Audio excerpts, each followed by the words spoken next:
Hi, everybody. Welcome back. It's Sunday, and it's Shirley Davis.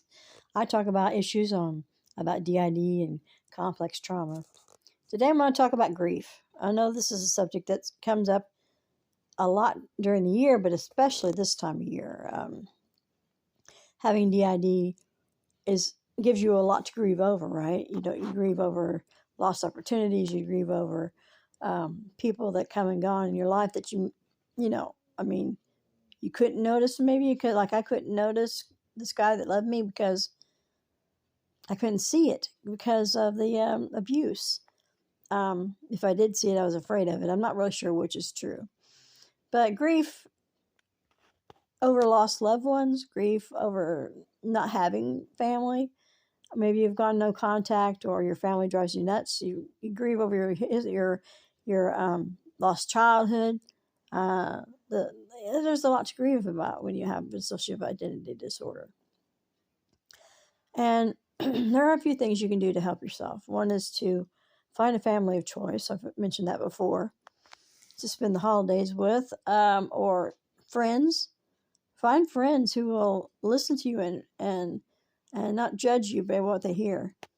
Um, and take good care of yourself. Look in the mirror every morning and tell yourself you love you. There's nothing wrong with that. Absolutely nothing wrong with that. You love you, and you love you. Tell your altars that you love them, because they're grieving too. It's not they are you and you are them. And if you grieve, they grieve, right? If they grieve, you grieve.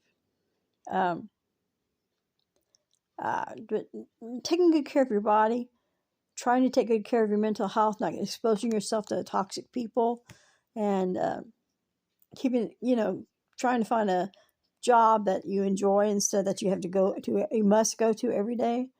Those are a couple of things you can do to help your mental health during the holidays, especially. I mean, grief messes things up, and you can't live in the past. Okay, I know that's very tempting. I have done it myself this Christmas, thinking about this Christmas when my mother, I was 18, my brothers were 15 and 9, and she took off with her Christmas money to go drinking and didn't come back until New Year's Day. That was on Christmas Eve she took off. So I had a scramble. I had a credit card. I scrambled to get things from Penny's because that's the only place, J.C. Penney's. That's the only place that was open that late. and that was the credit card I had.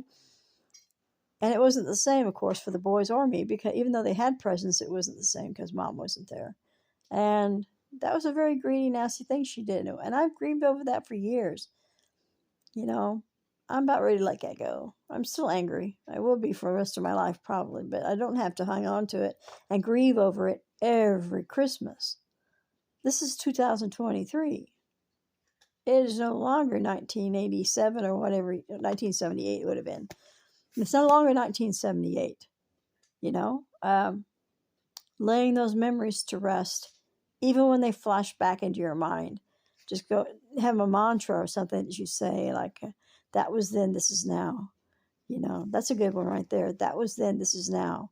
Look around and reorient yourself to the now, here and now.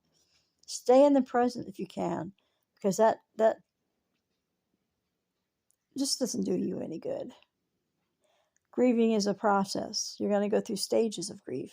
I can't name them off for rote. You'd think I could, but I can't.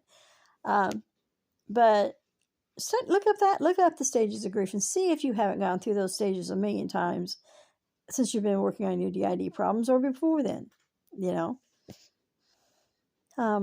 Lord knows we have enough to grieve about. But holding on to the grief and harboring it like it's your right is hurting you. It's not helping you. Letting go of that grief is a process. Letting go of your expectations of this holiday or any other holiday is vital. That's a few hints from Auntie Shirley. So, you all have a good week, and don't worry, I'll be here next Sunday, and I'll also be here on New Year's Eve, or Christmas Eve, Christmas Eve and New Year's Eve, because it falls on a Sunday.